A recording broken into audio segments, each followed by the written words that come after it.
My husband drained our life savings for his friend's crypto scam, telling me not to worry my pretty head about it. He thought my new spreadsheet was for managing grocery money. In reality, it was a forensic map leading my PI straight to the offshore accounts I used to bury him in our divorce. He never saw it coming. This is where the story truly begins, and you won't want to miss what happens. Make sure you're subscribed to see it through to the end. We're always curious. Where in the world are you all watching from today? Let us know in the comments. The number stared back at me from the laptop screen, blinking innocently. $247.58. For a moment, my brain refused to process it. I blinked, then refreshed the page, a small, nervous laugh escaping my lips. It must be a glitch, a server error. Banks have them all the time. The page reloaded.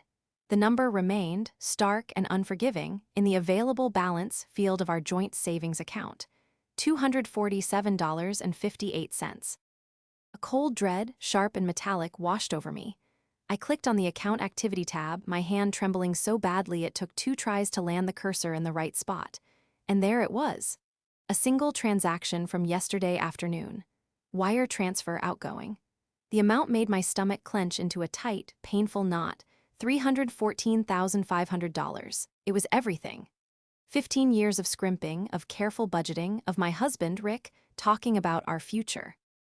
Our children's college funds, the down payment on the small cabin we dreamed of buying, gone. My breath hitched. I could feel the blood draining from my face, a wave of dizziness threatening to pull me under. I gripped the edge of my desk, my knuckles turning white. The name of the recipient was a sterile, meaningless string of characters. Apex Digital Ventures, LLC. It meant nothing to me. I stayed like that for what felt like an hour, just staring. The silence in the house was immense. Our 2 children, 10-year-old Lily and 8-year-old Tom, were at school. It was just me and the blinking cursor, a digital tombstone for our life's work. My mind, usually a precise and orderly place, was a chaotic storm of denial and panic. There had to be an explanation, a mistake, fraud. Someone had stolen our money. Rick would be just as devastated as I was. We would call the bank, file a report, and fix this together. That evening, when Rick walked through the door, he was beaming. He swung his briefcase onto the hall table with a triumphant thud and loosened his tie. "Ava, honey, you are looking at a man on the verge of greatness," he announced, striding into the kitchen where I was standing numbly over a pot of water that had long since boiled away. He kissed me on the cheek, oblivious to my rigid posture, to the coldness of my skin. "Big day at work?" I asked, my voice thin and reedy. "Big day for us," he corrected, his eyes gleaming with a manic energy I hadn't seen in years. He pulled a bottle of our best champagne from the wine rack, the one we were saving for our 20th anniversary. "We're celebrating." My heart hammered against my ribs. Celebrating what, Rick? He popped the cork with a flourish, pouring 2 glasses. "Our new life, our early retirement. I finally did it, Ava." I pulled the trigger. I just looked at him, the champagne flute trembling in my hand. "Pulled the trigger on what?" He took a deep swig from his glass. "On the Apex Coin investment, Marco's project. I told you about it. This is the ground floor of the next digital revolution." The name from the wire transfer clicked into place. Apex. Marco, his loud, flashy friend who spoke in buzzwords and drove a leased sports car. The pieces were slotting together, forming a picture of such profound betrayal that I could barely breathe. You invested," I whispered. "Invested?" he laughed, a loud, booming sound that felt like a physical blow. "I went all in. Go big or go home, right? I moved everything from savings. It's a sure thing, babe. Marco says we'll triple it by Christmas." I finally found my voice, though it was barely audible. "You used all of it. Rick, that was everything. The kids' education, our emergency fund." His smile faltered, replaced by a flicker of annoyance. He set his glass down and took both of my hands in his. His were warm, mine were ice. Ava," he said, his tone dripping with the condescending patience one might use on a frightened child. "We've been over this. You can't make an omelet without breaking a few eggs. This is the big league. You have to be bold." Tears pricked my eyes. "You should have talked to me." He sighed, a long, theatrical exhalation. He patted my hand, his expression softening into a look of feigned sympathy that was somehow worse than his arrogance. "Listen," he said, lowering his voice. "I know this number stuff can be confusing for you. Why don't you just trust me on this one? Don't worry your pretty little head about the finances. I've got it handled." He smiled, tight, dismissive little smile that told me the conversation was over. He genuinely believed he had soothed my fears, that my concerns were the silly, emotional flutterings of a woman who simply didn't understand the complex world of men and money. He turned back to his champagne, leaving me standing there as the insult echoed in the silent kitchen. "Don't worry your pretty little head." In that moment, something inside me shifted. The panic and the fear didn't disappear, but they were suddenly joined by something else, something cold and hard and clear. It was the calm clarity that comes after the storm has passed, leaving devastation in its wake. The marriage I had believed in was a fiction. The partner I thought I had was a stranger who saw me not as an equal, but as an ornament. He had forgotten who I was.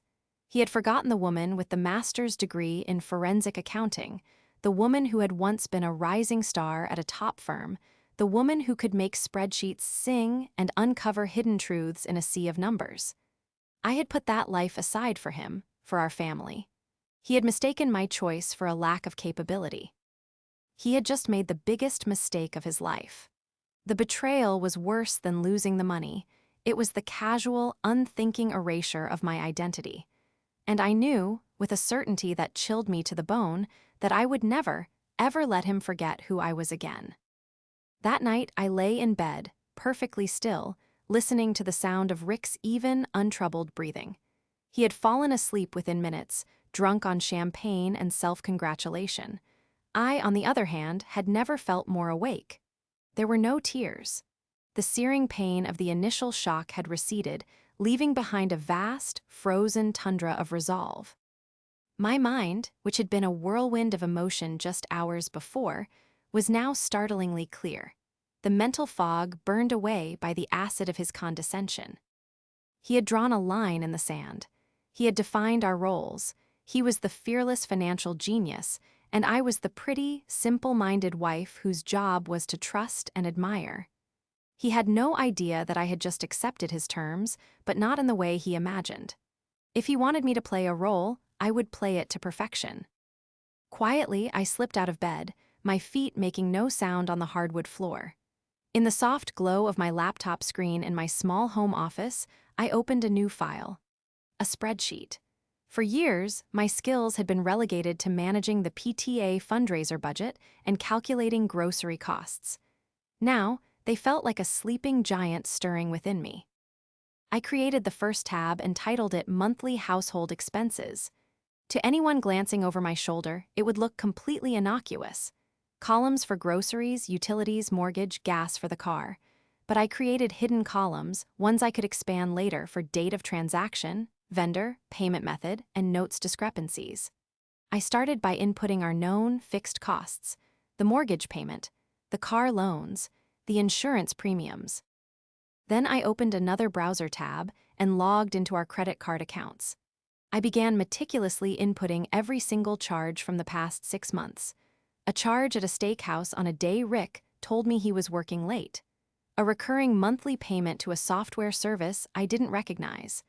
Small cash withdrawals from ATMs near his office, far more frequent than necessary. Each one was a tiny, insignificant thread. But I knew from my old job that when you pull enough threads, the entire tapestry of lies begins to unravel. I worked for hours, the rhythmic click of the keyboard the only sound in the sleeping house. With every cell I filled, I felt a piece of my old self returning. The analytical mind, the satisfaction of finding a pattern, the cool detachment of the investigator. I was no longer just a wife and a mother. I was a forensic accountant on the most important case of my life. I created another tab and named it Asset Inventory. House, cars, his 401k, my dormant IRA, and then a new line item, Apex Coin Investment. In the current value column, I simply typed $314,500. It was a debt now, an anchor he had tied to our family. When the first hint of dawn touched the window, I saved the file. The file name was deliberately mundane, Budget 2025. I placed it in a folder labeled Family Recipes. As I slipped back into bed, Rick stirred, throwing an arm over me in his sleep. His touch, which had once been a comfort, now felt like a chain. I lay there, rigid, as he mumbled something and settled back into his dreams of digital gold. He was celebrating a future built on a foundation of lies and disrespect. I was quietly planning my own, one built on truth and evidence. He had forgotten who I was before I became his wife. He thought he was married to a homemaker.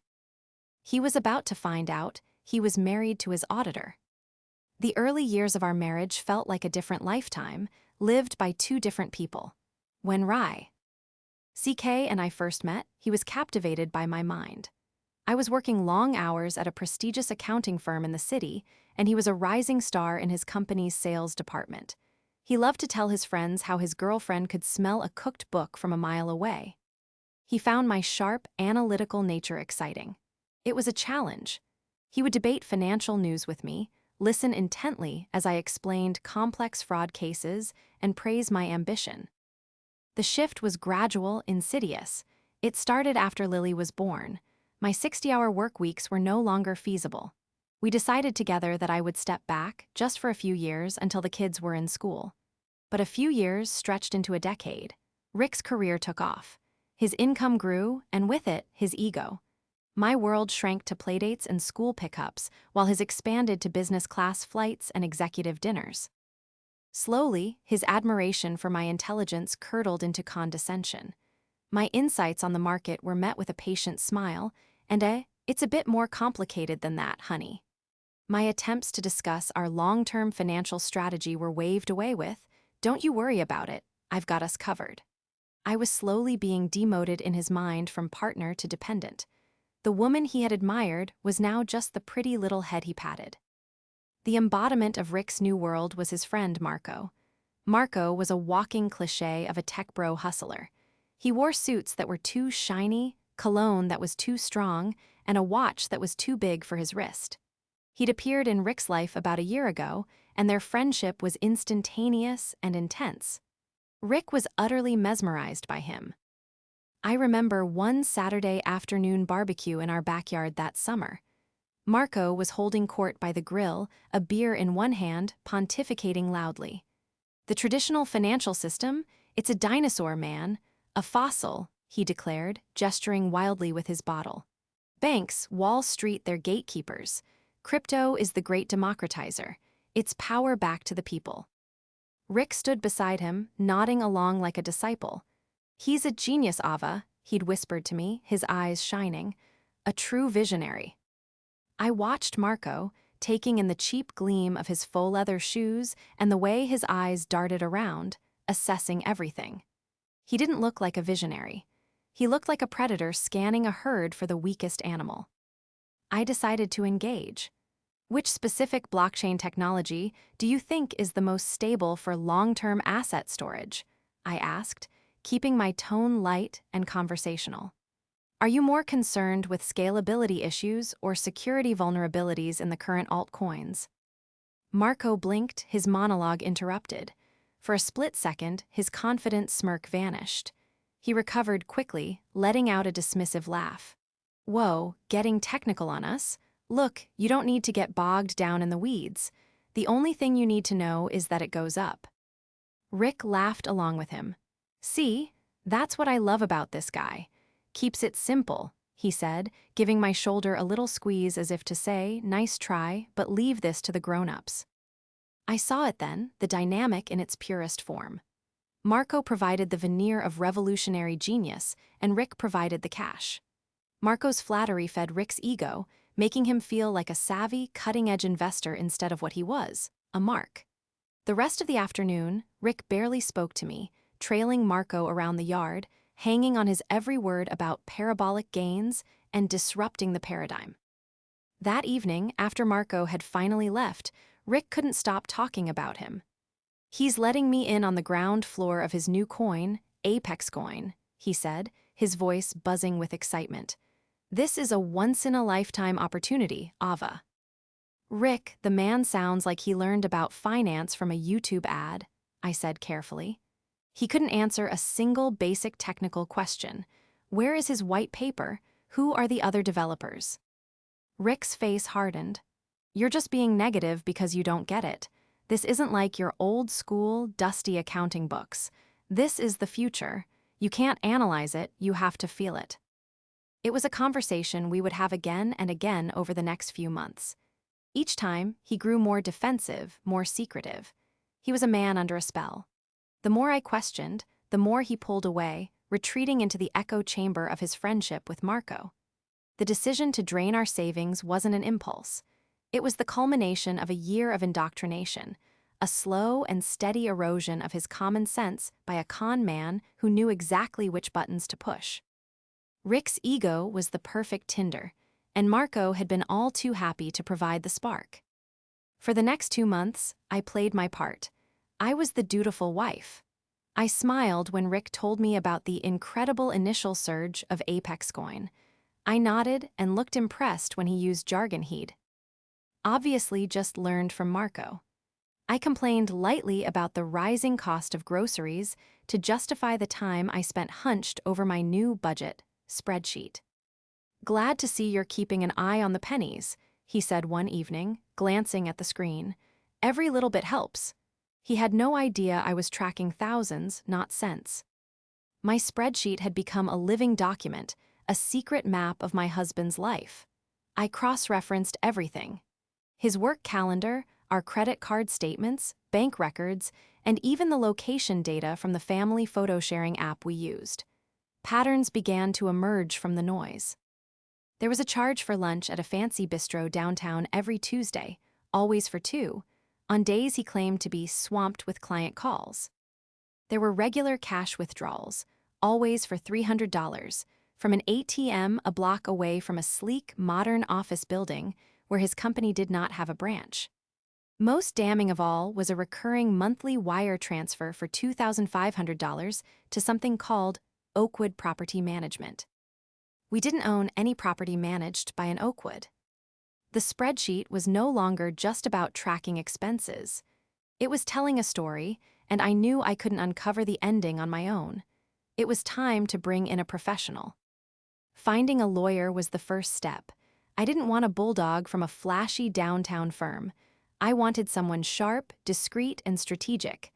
After days of research, I found her, Ms. Chen. Her firm was small, her reputation impeccable. Her specialty was complex financial divorces. I sat in her quiet, elegant office, my hands clasped tightly around my purse. I told her everything, my voice low and steady. I didn't cry. I simply laid out the facts, the timeline, the condescending remarks, and the discovery of the drained savings account. Ms. Chen listened without interruption, her expression unreadable. When I finished, she was silent for a long moment. Then she said, "And you have evidence of these other spending irregularities you mentioned." I took a deep breath and pulled my laptop from my bag. I opened the Budget 2025 file and turned it to face her. I expanded the hidden columns, revealing my notes and queries. I showed her the patterns, the unexplained expenses, the mysterious wire transfers. A slow smile spread across Ms. Chen's face.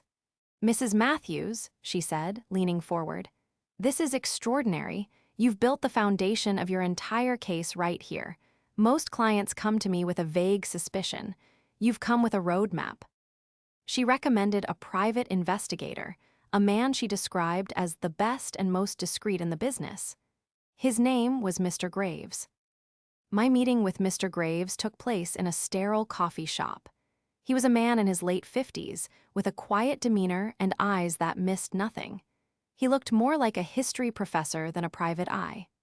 I gave him the condensed version of the story and then handed him a printout from my spreadsheet, a list of dates, times, addresses, and suspicious transactions. He studied the pages, his brow furrowed in concentration. "This is excellent work, Mrs. Matthews," he said, his voice a low rumble. "You've saved us weeks of preliminary work. I know this Oakwood property management. It's a shell. I'll start there. For the first time in months, I felt a flicker of hope. I wasn't alone in this anymore. I had a team. Rick thought he was the master of his universe, making bold moves in a world I couldn't comprehend. In reality, he was now the subject of a multi-pronged investigation, completely unaware that his every move was being watched, documented, and analyzed. He was so busy looking at his bright, shiny future that he never thought to check his rearview mirror. Mr. Graves was as good as his reputation. His first report arrived a week later in a plain manila envelope slipped under my door. My hands shook as I opened it. Inside were photographs and a typed summary. The office building I had flagged was indeed one of Rick's destinations. Photos showed him entering and leaving, sometimes alone, sometimes with Marco. But the real discovery was about Oakwood Property Management. As Mr. Graves had suspected, it was a shell corporation. He had traced its registration to a small, private office Rick was leasing under the corporation's name. It was his secret command center. The report included photos of the office door, with Apex Digital Ventures, LLC, stenciled on the frosted glass. A chill went through me. This wasn't just a bad investment, it was a premeditated operation. He had set up a corporate entity, leased an office, and was conducting this business behind my back long before he drained our savings. This was a calculated, deliberate deception. That night, I decided to lay a small trap. Over dinner, after the kids were in bed, I feigned a casual tone. "You know, I was reading an article today," I began, folding my napkin carefully. It was about how some of these new cryptocurrencies can be incredibly volatile. Some people have lost everything overnight. Rick, who had been scrolling through his phone, looked up, his expression instantly defensive. "Oh, here we go," he sighed. "What article was this, Ava? Some mommy blogger who doesn't understand the market." "It was in a financial journal," I replied evenly. "It just made me a little nervous." It was all the prompting he needed. He launched into a tirade, a mix of anger and panic, reciting Marco's talking points like a catechism. "You can't listen to that mainstream media garbage. They're trying to suppress it because they're scared. They know this is the future and they can't control it. Apex Coin is different. It's built on a revolutionary new protocol. You can't have weak hands, Ava. You have to hold the line." He was agitated, his voice rising with every sentence. It wasn't the calm confidence of a man sure of his position. It was the frantic defensiveness of someone trying to convince himself as much as me. He saw my quiet, questioning gaze as an attack on his grand vision. "Honestly, Ava, I don't know why I even bothered trying to explain it to you," he finished, throwing his napkin onto his plate. "You just want to worry. It's like you want it to fail." He stood up and stalked out of the room, leaving me alone at the table. The mask had slipped. My simple, gentle probing had touched a raw nerve. He wasn't just confident, he was fragile, his entire sense of self-worth now pinned to this reckless gamble. His angry outburst confirmed everything. He was in far deeper than I had even imagined, and he was terrified. My quiet observation was a threat to the fragile house of cards he had built around himself. The more he postured, the more I knew I was on the right track. The truth was my weapon, and it was clear he couldn't handle even the smallest dose of it. The collapse came faster than I expected. One Tuesday morning, I saw the headline on a financial news site: "Apex Coin plummets 98% in suspected rug pull scheme." The article described how the anonymous developers had cashed out, dumping their massive holdings on the market and making off with millions, leaving thousands of investors with a worthless digital token. The Apex Coin website was down. Its social media channels had been deleted. Marco had vanished. That evening, Rick came home looking like a ghost. The usual swagger was gone, replaced by a gray, hollowed-out exhaustion. He barely touched his dinner, staring blankly at the wall. The kids sensed the tension, their usual chatter dying down into a strained silence. For the next week, he was a storm cloud in our home. He paced the floors at night, his phone constantly in his hand, his face illuminated by the screen as he desperately refreshed crypto tracking sites. He was short-tempered with me and the children, his voice sharp and brittle. He started drinking more, pouring himself a large glass of whiskey the moment he walked in the door and refilling it throughout the evening. He tried to maintain the facade, but it was crumbling. "It's just market manipulation," he'd slur, swirling the amber liquid in his glass. "A temporary dip. The big players are trying to shake out the little guys, we just have to hold on. Marco says," but he'd trail off because Marco was gone. His guru had abandoned him. While Rick was drowning in whiskey and denial, my case was becoming ironclad. Ms. Chen had filed the initial divorce petition silently, starting the clock on the legal process. And Mr. Graves had delivered his final, bombshell report. I met him and Ms. Chen in her office. The air was thick with anticipation. Mr. Graves laid out a series of documents on the polished conference table. "Your husband was smarter than I gave him credit for," he began, his voice grim. "The Shell Corporation wasn't just for show. For the past 2 years, he's been systematically siphoning money from his salary." He pointed to a flowchart he had created. It was a thing of beauty, a terrifying, elegant map of deceit. It showed bonuses and commission checks that were never deposited into our joint account. Instead, they were funneled into the Shell Corporation's bank account. From there, the money was wired to another account. "He's been hiding assets in preparation for this for a very long time," Ms. Chen murmured, her eyes scanning the documents. Mr. Graves nodded, tapping the final box on his flowchart.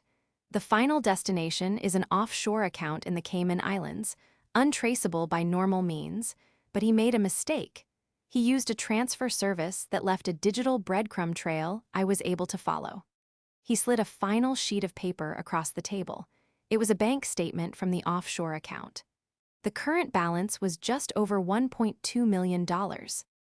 I stared at the number, my mind reeling. This wasn't just about one bad investment. This was a long-term, calculated campaign of financial fraud against his own family. The patronizing Ray. Marks the dismissal of my intelligence. It was all a strategy to keep me in the dark while he built himself a secret escape hatch. He hadn't just gambled away our savings. He had stolen from me and our children for years. "With this," Ms. Chen said, her voice ringing with a cold, triumphant clarity, "we have him.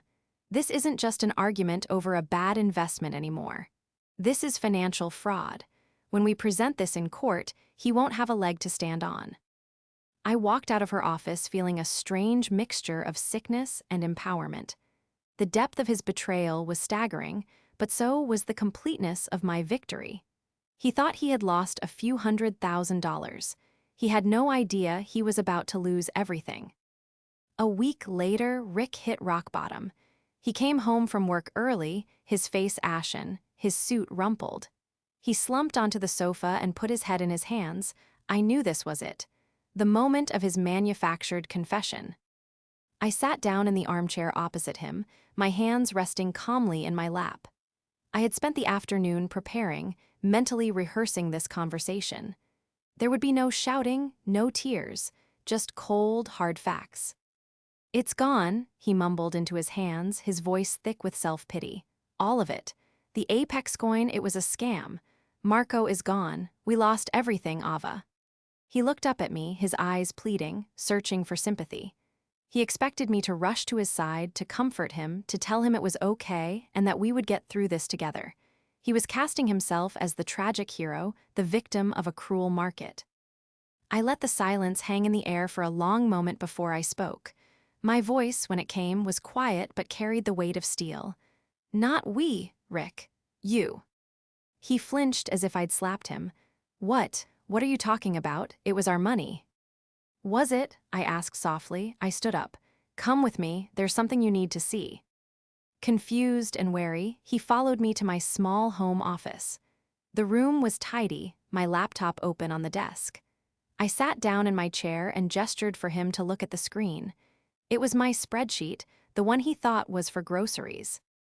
"I don't understand," he said, frowning. "It's your budget." "Look closer," I said. I clicked on the first tab, unexplained cash withdrawals, and expanded the columns to show dates, locations, and amounts. I clicked to the next tab, Oakwood Property Management, displaying the $2,500 monthly transfers. His face began to pale. I clicked again. Shell Corporation, Apex Digital Ventures LLC. Then again, offshore transfers Cayman Islands. I narrated my clicks in a calm, even monotone, the voice of an auditor presenting their findings. A total of 34 cash withdrawals from ATMs near your secret office. 24 wire transfers to your shell corporation. 12 subsequent transfers to an offshore account. The blood drained completely from his face. He looked from the screen to me, his mouth opening and closing silently. The arrogant, condescending man I had known for years was gone, replaced by a cornered animal. How did you?" he stammered. I didn't answer. I reached into a desk drawer and pulled out a thick, bound document. I placed it on the desk with a soft thud. The cover read, "Confidential Investigative Report, Richard Matthews, prepared by Graves Investigations."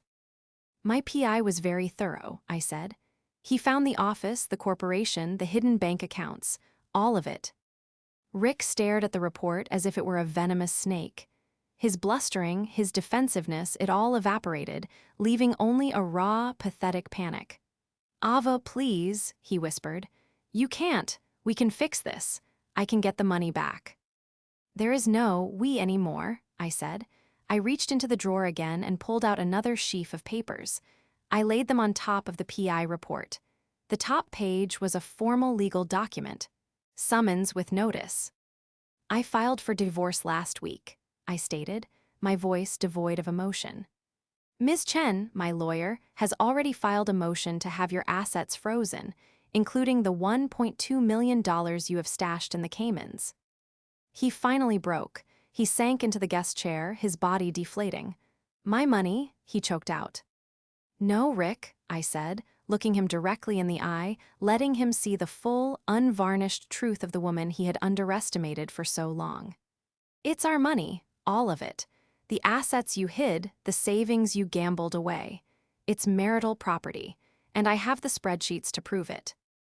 I stood up, the power dynamic in our marriage irrevocably, permanently reversed. "You seem to forget," I said, delivering the final blow.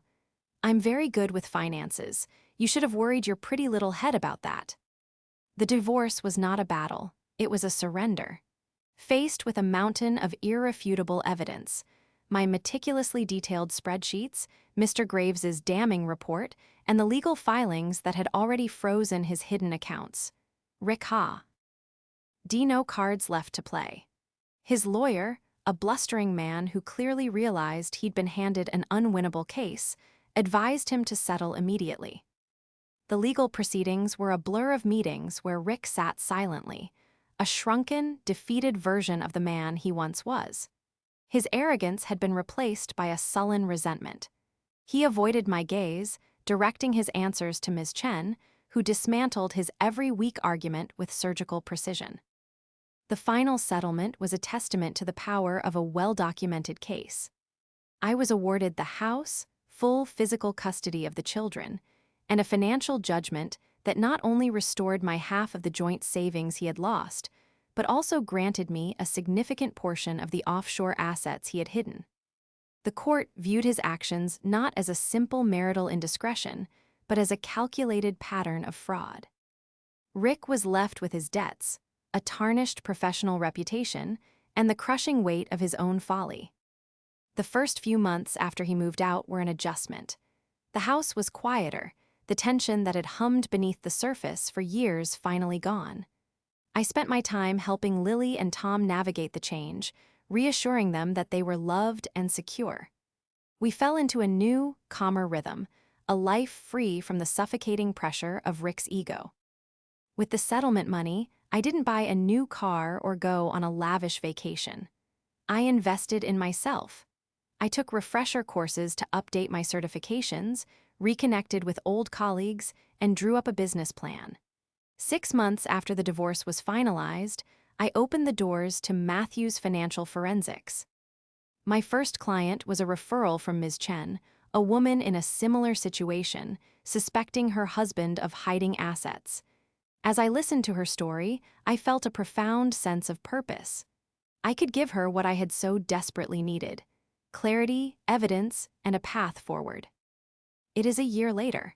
I am sitting in my own sleek, minimalist office, the city skyline spread out before me. The spreadsheet on my screen is not a map of betrayal, but a projection of my company's third-quarter growth. Business is booming. My reputation for being meticulous, empathetic, and relentless has spread. The door opens and Lily walks in, dropping her backpack on the floor. "Hey, Mom, how was your day?" she asks, grabbing a cookie from the jar I keep on my credenza. "It was good, sweetie," I reply, turning away from the screen to give her my full attention. "I think I helped someone today. How was school?" We talk about her math test and Tom's soccer practice as the afternoon sun streams through the window, bathing the room in a warm, golden light. In this moment, everything feels right. I am not just a survivor of a bad marriage. I am the architect of my own life. I am a mother, a business owner, a woman who reclaimed her power not with anger or revenge, but with the quiet, undeniable force of the truth. Rick had tried to shrink my world down to the size of his own limited perception. He never realized that all along, I was the one holding the map. I had built my life back, stronger and more resilient than before, one perfectly balanced cell at a time.